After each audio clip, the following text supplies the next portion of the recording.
And right now, 7 Republican candidates are preparing to take the stage tonight in the second GOP debate. Governor Ron DeSantis and Nikki Haley will stand center stage, both hoping to break out in the polls, with the party's frontrunner noticeably absent. Former President Donald Trump once again skipping the debate.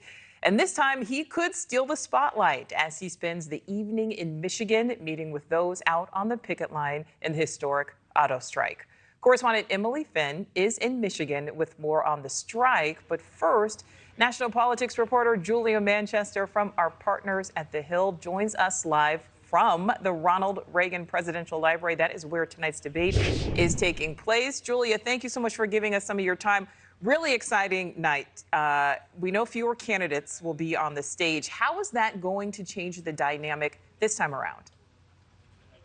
You know, Nichole, I don't think it changes the dynamic too much because we know that it's going to be a similar number, maybe a few less candidates. But at the same time, I think you're going to see a lot of the similar dynamics play out tonight that we saw play out last month. I think you're going to see Ron DeSantis in particular try to stand out and potentially have more of a breakout moment than he did last debate. But at the same time, I think Vivek Ramaswamy and Nikki Haley will both very much try to stand out on their own and continue to build on that momentum. But I would argue that I think the stakes in this debate are especially high for Governor DeSantis. They certainly are. You know, Julia, let's just talk more about how the candidates overall are going to stand out. I know you mentioned DeSantis there.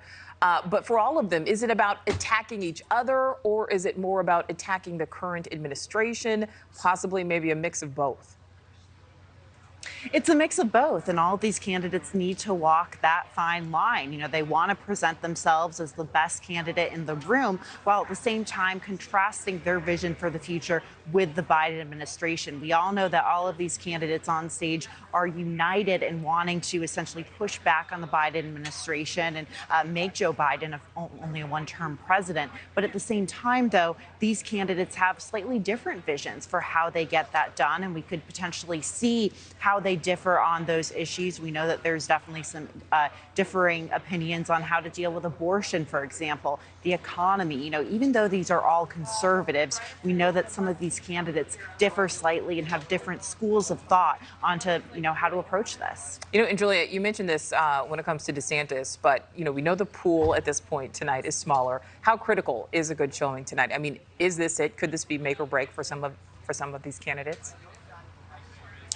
DeSantis supporters tell me that it's not make or break because, and I can see this point, they point out that this is all about the ground game that DeSantis is showing in states like Iowa, New Hampshire, South Carolina, ultimately matters more. But at the same time, this is critical for a lot of these candidates because we know that this is the second time, and in some cases the first time, they'll be exposed to a national audience will be watching them, and that could impact national polling. We do know that most primary polls show Donald Trump leading by double digits with Ron DeSantis in second place. But if we look at that state level polling in states like New Hampshire, for example, we see candidates like Nikki Haley in particular gaining momentum and really starting to leapfrog DeSantis. That should definitely be a concerning sign for the DeSantis team, and a good showing could help essentially quell those concerns. All right, and before we let you go, Julie, he won't be there, but we still have to talk about the former president.